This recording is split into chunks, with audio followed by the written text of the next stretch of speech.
Bonjour à tous, je vous représente notre traction 15.6 de 1948. Elle est dans sa teinte d'origine gris irisé avec les jantes pilotes rouges. On va aujourd'hui intervenir sur le train arrière et je vais vous montrer différentes étapes de l'achat en épave jusqu'à ce résultat d'aujourd'hui. Vous vous rappelez de cette traction est une malle plate avant juillet 52. On voit la différence avec l'autre traction 15 Oléo qui avait une malle bombée. C'est tout à fait particulier. Bon, là, vous reconnaissez la pipe Château 3 carbus. Donc, on remplace le carbu d'origine, un Solex 30 PAI, qui est un double corps en parallèle, par cette pipe Château 3 carbus. Et on a 3 carbus de 11 32 PBIC. Vous avez pu voir aussi qu'il y a un cache-culbuteur record. C'est une fabrication tout à fait unique pour la 15. Bon, vous voyez que l'ampèremètre fonctionne, notre alternateur charge, on est en 12 volts. Vous pouvez vérifier un truc, c'est que le tableau de bord est noir et ça date des tractions d'avant-guerre. Et il reste noir jusqu'au 14 juillet 1949. Et à partir du 15, si on peut dire, c'est le tableau de bord ivoire ou crème qui va jusqu'au modèle de transition 52. Sur les modèles mal plates. Ensuite, les modèles de transition en 52 mal bombés passent au compteur gris avec le petit cercle en plastique transparent des nouveaux intérieurs. Bon, le résultat est là. Il a beaucoup de travail pour monter ça. Putain, c'est énorme. Énorme. Donc la couleur, c'est AC106 du nuancier 48 chez Citroën. C'est un gris irisé. C'est splendide. Splendide. Putain, c'est un truc de dingue. Alors là, elle n'est pas polie, mais c'est déjà un miroir.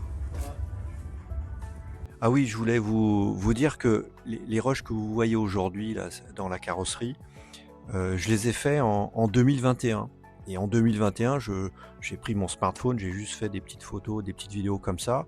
Même pas en 4K, c'était du Full HD, c'était pour que je puisse montrer ça à mes collègues le lundi matin. Donc du coup, je voyais qu'il y a des mouvements de smartphone un peu rapide, etc. J'ai même pas eu l'idée il y a 4 ans de faire une chaîne YouTube. Donc, et aujourd'hui, je réutilise ces rushs pour vous montrer un petit peu tout le processus durant la restauration. Alors, à aucun moment j'avais imaginé pouvoir vous montrer ces photos. Donc, c'est un petit peu maladroit dans les prises de vue. C'est pas du 4K, mais voilà, on les utilise aujourd'hui pour que vous puissiez voir un peu ce qui s'est passé. Alors pour une petite anecdote concernant la couleur, j'avais dans l'idée d'utiliser cette couleur gris irisé foncé au nuancier 48, le AC106, sauf qu'aujourd'hui le AC106 c'est un gris souris de Citroën DS. La ref ne correspond plus à la couleur. Et j'avais bien dans l'idée que c'était le gris foncé des premières 2 chevaux de 48 ou des types H qui ont ce même gris irisé qui tend un petit peu vers le vert kaki selon l'éclairage. Impossible de retrouver cette teinte. Et quand on a récupéré la voiture en pièces détachées à restaurer, dans les pièces, j'ai retrouvé un pot de peinture. Enfin, il y avait 2-3 pots de peinture et j'en ouvre un et qu'est-ce que je vois? Ce gris irisé AC106, ce gris irisé foncé. Et je l'ai donné à la carrosserie qui a reproduit avec un appareil électronique optique pour reproduire cette peinture. Et ça, c'est le premier shot. Ils m'ont même pas demandé mon avis. Ils ont fait direct ce premier shot de couleur.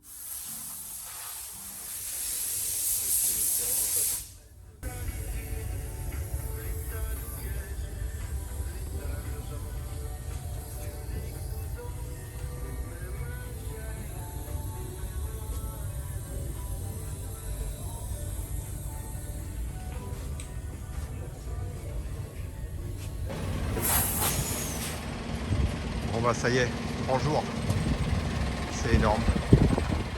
Alors là, le camion nous ramène la voiture de la carrosserie à la maison. Vous avez vu que j'avais entièrement démonté la voiture, mais vraiment tout démonté, laissé uniquement la coque pour pouvoir refaire le plancher, les bas de caisse, etc. Et on s'est fait une sorte de chariot en tube carré qu'on a été acheté à Casto et des roulettes, et on a mis la voiture sur roulette pour pouvoir découper, ressouder toutes les tôles et surtout l'emmener sur le camion à la carrosserie.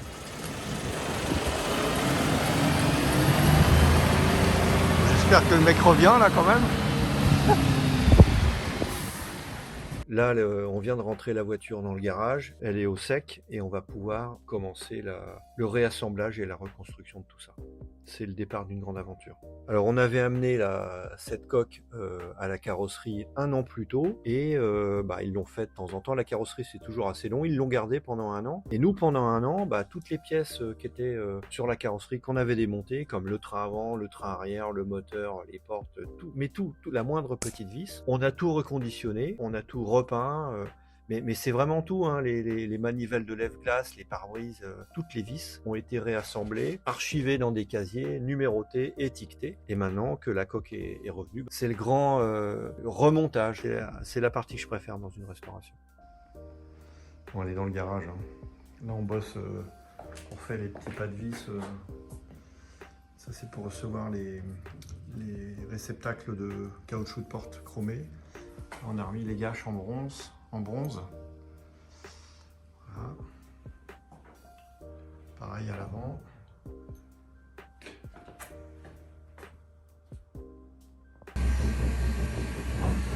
Ce soir, on installe les plaques de goudron, celles qu'on avait grattées au démontage et qu'on avait fait fondre.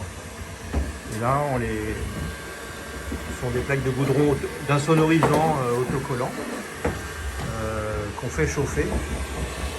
Et du coup on thermoforme sur l'ondulation du plancher, comme ça avec un décapeur.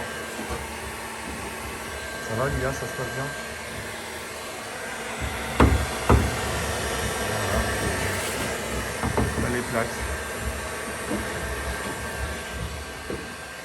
On est en dessous, on essaye de remettre le train arrière, l'axe, et là il y a les bras.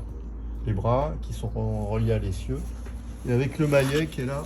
Alors c'est pas évident parce que le truc est super lourd. Voilà. Alors, on a graissé des deux côtés mais il se laisse pas faire. Oh, c'est bon, on y va. Ouais, ça vient. Et là il y a des grosses vis là qui se mettent dans les caissons là. Il y a des gros écrouquages et on va y arriver. Donc on avait tout démonté et on avait été obligé de percer ici, tout découper.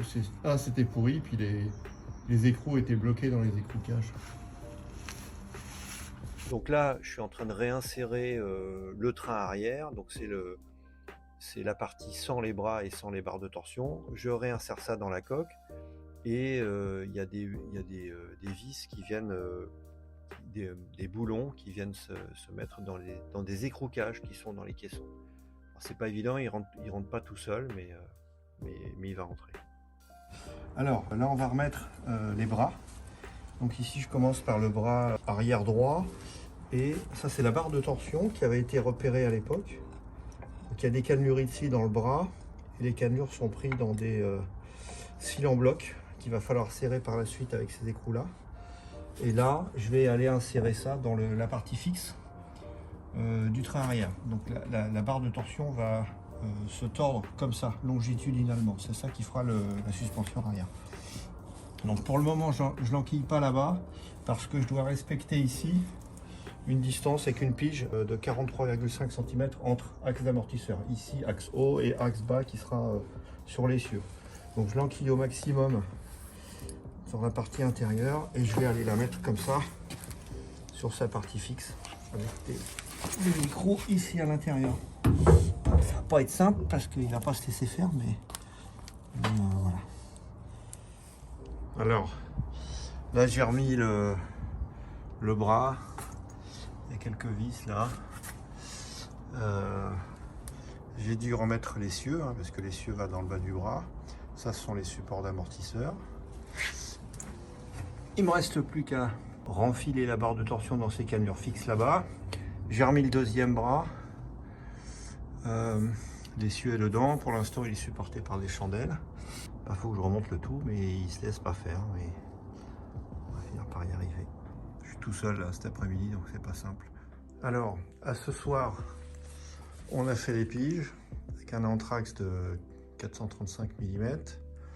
L'essieu est mis et vissé dans les deux bras, temporairement pour le moment.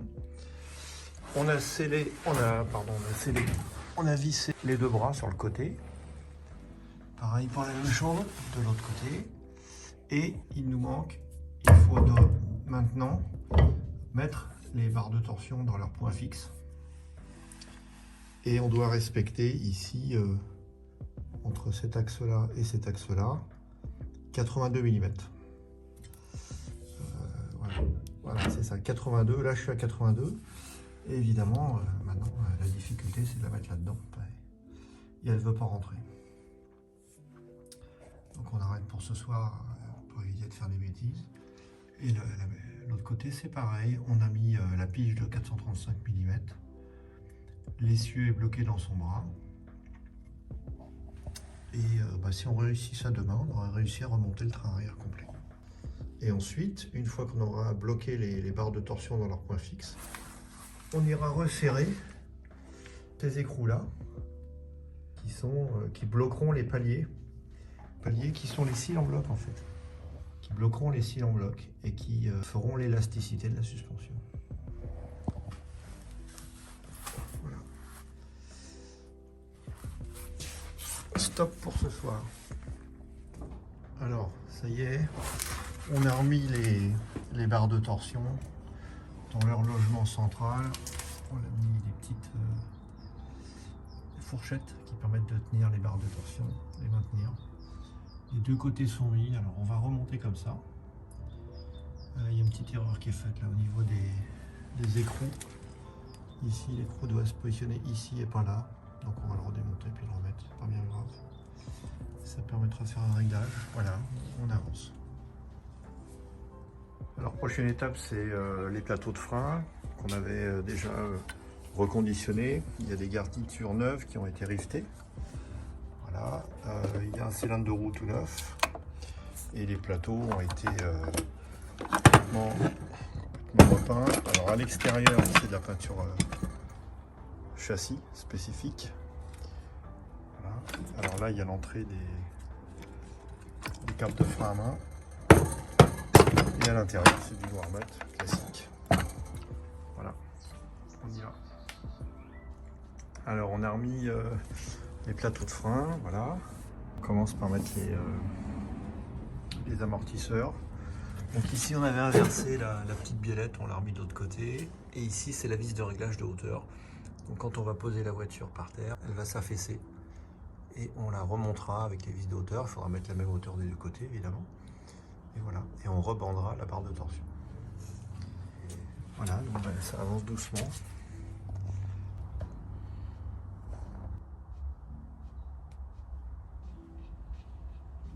Vous avez pu voir qu'il y a quelques petites vis ou rondelles ou pièces qui sont bichromatées jaunes. Alors évidemment, c'est pas d'origine, c'est surtout pour faire une protection anti-corrosion. Et vous avez vu que c'est dans des endroits qui ne se voient pas, qui sont en dessous.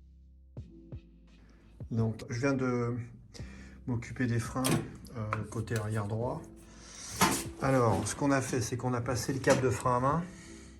Il est là pour l'instant, il pendouille, mais il va s'accrocher en dessous et il ira rejoindre la tringuerie de frein à main qui est vers l'avant.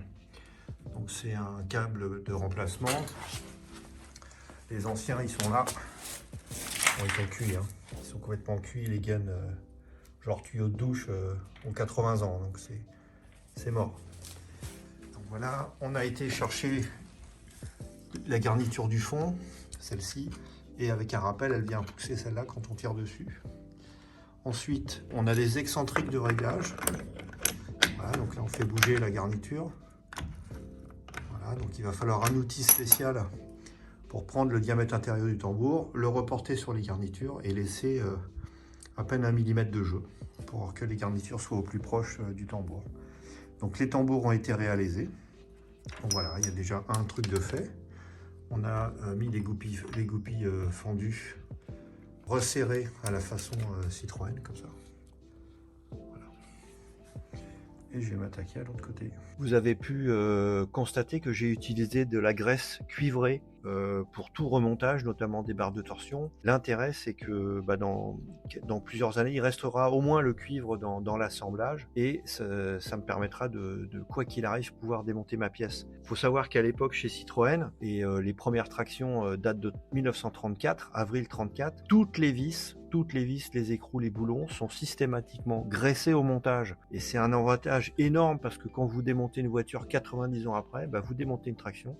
Étant donné que toutes les vis ont été graissées au montage, ça se démonte. On arrive à les démonter. Contrairement à d'autres marques qui n'étaient pas graissées, là je peux vous dire, pour démonter une vis de 90 ans, faut se lever de bonne heure et on casse. Ce qui n'est pas le cas chez Citroën.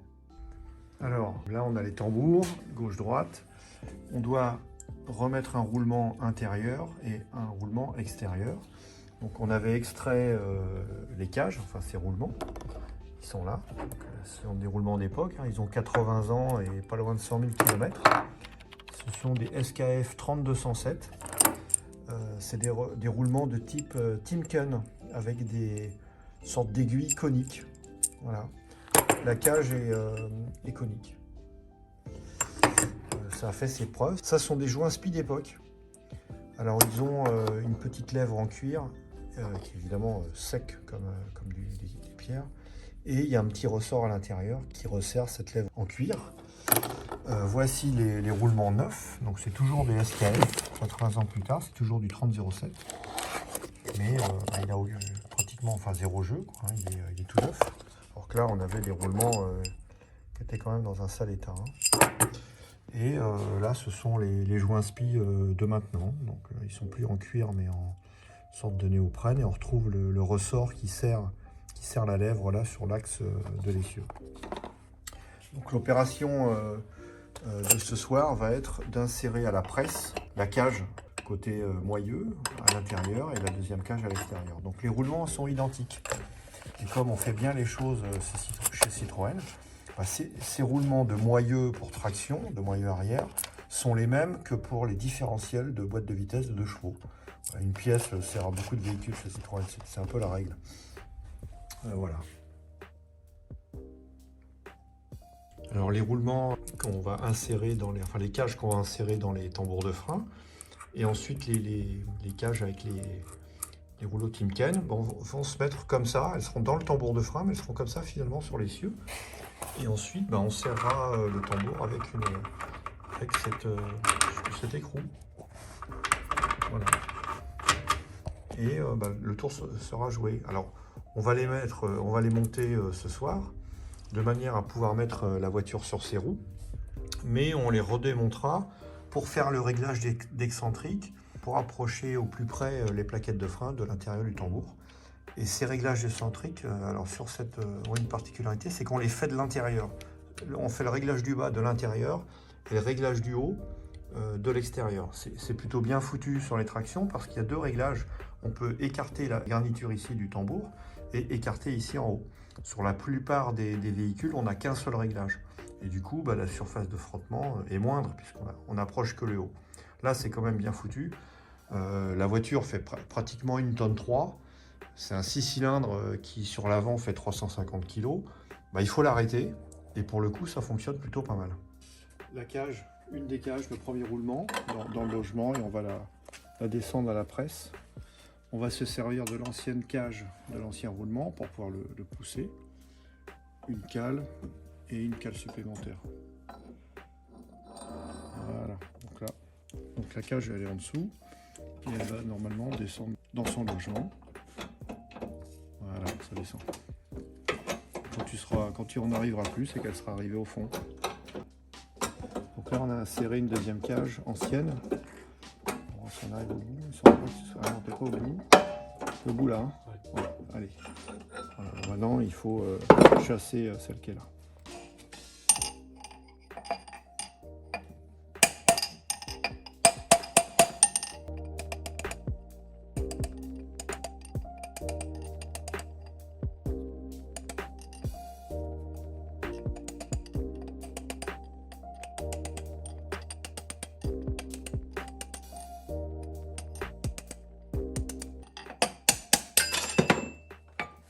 Ok, on a fini cet atelier, on va de l'autre côté.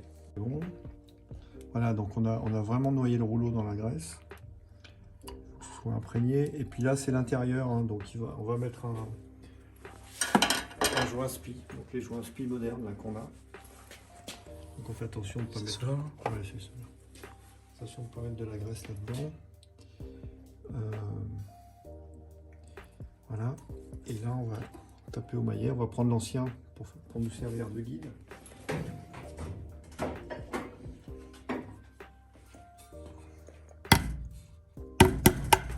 Hop. Coupé. Coupe. Ah oui, c'est celui-là qui n'est pas mis. Oh, ça y est. Voilà. C'est bon. On met la rondelle. Là, il y en a deux. Il devrait y en avoir qu'une, mais il y en a deux. Et l'écrou. Donc là, on va pas le serrer parce qu'il faut qu'on approche les garnitures à l'intérieur et qu'on les règle. Mais voilà, il y a une roue mise. Les garnitures qui ont l'air de frotter un petit peu, il faut regarder ce que c'est que ce truc. Ça va pas se dévisser pour le moment et on va pouvoir mettre la voiture sur ses roues. Vas-y, tiens, dernier truc. Voilà, et puis dernier détail, le cache-poussière. Voilà. C'est nickel. Alors voilà, on a remis les roues. Bon, là, elle est basse, elle est très basse. Les barres de torsion sont réglées au minimum. Et vous vous rappelez l'écrou qu'on avait là, qui est ici. Cet écrou-là permettra, en le serrant, de régler la hauteur et de faire remonter la voiture. Là, ça donne un effet un petit peu... alors, on la laissera un petit peu plus basse que la moyenne, histoire de lui donner un look. Voilà.